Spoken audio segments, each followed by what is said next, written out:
नेपाल में जबरदस्त भूकंप आया। 2 दिन से नेपाल परेशान है, दर्द में वहां के लोग हैं। असर हमारे देश में बिहार और उत्तर प्रदेश पर भी हुआ है। बिहार में 50 से ज्यादा लोग मारे गए हैं। अफवाहों का दौर है, लेकिन अपील हमारी यह है कि किसी भी तरह से किसी भी अफवाह पर आप कोई ध्यान ना दें। तबाही है कि नेपाल का पीछा ही नहीं छोड़ रही है, लेकिन क्या हालात हैं इस वक्त वहां पर, हम आपको बता दें कि बारिश हो रही है। बारिश ने राहत के काम में रुकावट डाली है और ज्यादा तकलीफें लोगों को हुई हैं। हमारे संवाददाता कुमार अभिषेक वहां पर मौजूद हैं। राहत और बचाव के कामों को किस तरह से प्रभावित कर रही है? सही देखिए, काठमांडू का बहुत बुरा हाल है। दरअसल जब हम लोग काठमांडू घुसे तब से ही ये जो शहर है, इसमें कई जगहों पर हम लोगों ने देखा कि मकान ध्वस्त दिखाई दे रहे हैं, दीवारें गिरी हैं। लेकिन इस वक्त जो स्थिति है सईद, बहुत डरा रही है। रात का वक्त है, पूरे शहर में बिजली नहीं है। लोग चौक चौराहों पर शामियाने के भीतर किसी तरह अपने को समेटे हुए हैं और बारिश भी बहुत तेज हो रही है। लोगों को आशंका इस बात की है कि कहीं फिर से ये दोबारा इस तरीके से, जिस तरीके से भूकंप आया था, फिर ना आ जाए। हम आप दिखा सकते हैं वैसा कैंप जैसा बना हुआ है।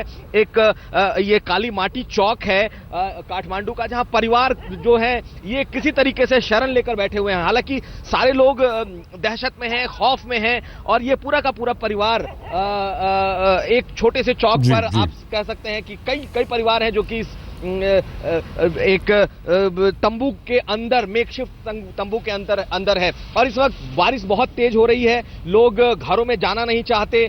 जितनी दुकानें हैं वो सब की सब बंद पड़ी हैं, खाने को भी लोगों को समस्या हो रही है। और ये वक्त है जिस वक्त काठमांडू जागता था, यानी कि जो तमाम पूरा का पूरा शहर है, अजीब खौफनाक मंजर यहाँ दिख रहा है। लेकिन सबसे बड़ी जान है लोगों के लिए और शायद यही वजह है कि लोग इस वक्त शहर, अपने अपने घरों को छोड़कर शहर के जो जिसे जहां जगह मिला, चाहे चौक चौराहा मिला हो, वहां पर वो खड़ा है अपने या परिवार के साथ अपने तंबू के अंदर है।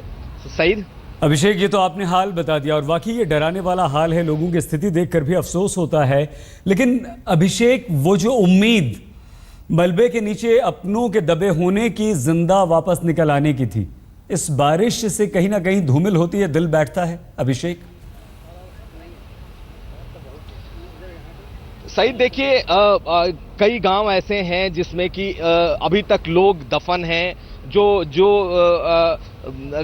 लोग घरों के मलबे दबे हैं, उसमें कई लाशें हो सकती हैं। लेकिन कई जगह ऐसे हैं जो काफी दुर्गम जगह हैं, जहां तक अभी तक राहत नहीं पहुंची है। हम लोग जब काठमांडू अभिषेक रोकना, हम रोक रहे हैं हमारे संवाददाता अभिषेक को। हमारी एक और संवाददाता मनोज्ञा लोईवाल हमारे साथ जुड़ चुके हैं। मनोज्ञा, बारिश वहां पर हो रही है, लोग वहां पर डरे हुए हैं। ये बारिश ने राहत और बचाव के काम को कितना प्रभावित किया है? किस तरह का डर, किस तरह का खौफ इस वक्त लोगों में वहां पर है? मनोज्ञा, बहुत डर है लोगों में, बहुत खौफ है। अगर मैं ये कहूं कि भूकंप के झटके लोगों को दहशत में छोड़ गए हैं और सारी रात वो सड़कों पर बिता रहे हैं तो गलत नहीं होगा। हमारे साथ हैं 2 लोग जो खुद इस समय सड़कों पर थे। आप रास्ते पर हैं, घर नहीं जाना चाहते हैं, क्यों? मैं सहमा हुआ हूँ, डरा हुआ हूँ। काफी भूकंप के झटके मिनट 10 मिनट 5 मिनट में रुक के आ रहे हैं। घर में रहने का जी भी नहीं कर रहा है। कितना मुश्किल है आपके लिए कलकत्ता जाना, या फिर आपको लगता है भारत वापस लौटना ज्यादा अच्छा होगा? सोच तो यही रहा हूँ कि भारत लौट जाऊँ, पर स्थिति को देखते हुए शायद 1-2 दिन में ठीक हो जाए, वही वो सोच रहा हूँ मैं। बहुत डर है। लेकिन अभिषेक, आप तो सारा रात सफर करके आए हैं, कितना मुश्किल था यहाँ तक पहुँचना, काठमांडू तक बिहार से? देखिए मनोज्ञा, पहले हम लोग पहुंचे थे वो जानकी धाम, वो जब वहां पहुंचे तो वहां भी हम लोगों ने वही मंजर देखा था। लेकिन आज जब हम निकले हैं जनकपुर से काठमांडू के लिए, तो जैसे ही हम लोग नेपाल में घुसे हैं, खासकर काठमांडू से तकरीबन 50 किलोमीटर पहले से हमें वो दिखाई देना शुरू हो गया किस तरीके से मकानों के हालात खराब हैं, किस तरीके से लोगों की मौतें हुई हैं, लोग किस तरीके से टेंट्स में अपना जीवन जी रहे हैं। कई लोगों के तो 3-3 मंजिला इमारतें हैं जो कि गिर पड़ी थी और उसमें जो घर की औरतें थी वो 3 मंजिले इमारत में बहुत कह सकते हैं खतरा मोल लेकर के वो अपना सामान चुन रही थी। ऐसे ही कई लोगों ने अपनों को खोया है, कई लोग अभी भी जमीन के भीतर दबे पड़े हैं। हम लोगों ने कई लोगों के दाह संस्कार भी रास्ते में देखे कि सामूहिक रूप से दाह संस्कार लोग कर रहे थे। तो ऐसे में स्थिति बहुत कह सकते हैं कि भयावह दिखाई दी। और जब हम काठमांडू आए तो काठमांडू में जो शहर हमें दिखा है, शहर में भी डिस्ट्रक्शन की वही तस्वीरें दिख रही हैं और लोग जो है पूरे जगह टेंट में ही हमें दिखाई दिए हैं। शहर अगर मैं ये कहूँ कि पूरी तरह से टेंट में तब्दील हो गया है तो गलत नहीं होगा। सारे रास्ते खाली हैं, लोग अगर हैं तो पार्कों में है। पार्कों का नजरिया अगर आप रात को देखें तो इतनी भीड़ है लोगों की कि कुछ बयां नहीं कर सकते।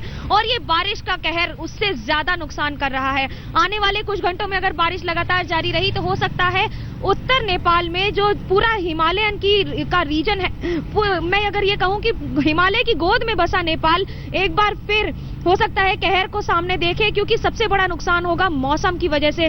रेस्क्यू ऑपरेशंस डिले होंगे और उसके साथ साथ फ्लाइट ऑपरेशंस डिले होंगे और इसका पूरा असर होगा नेपाल में लोगों की जान को, लोगों के नॉर्मल जो व्यवहार है उसको सामान्य होने में, और कई घंटे कई दिन लग जाएंगे इस पूरे प्रकरण में।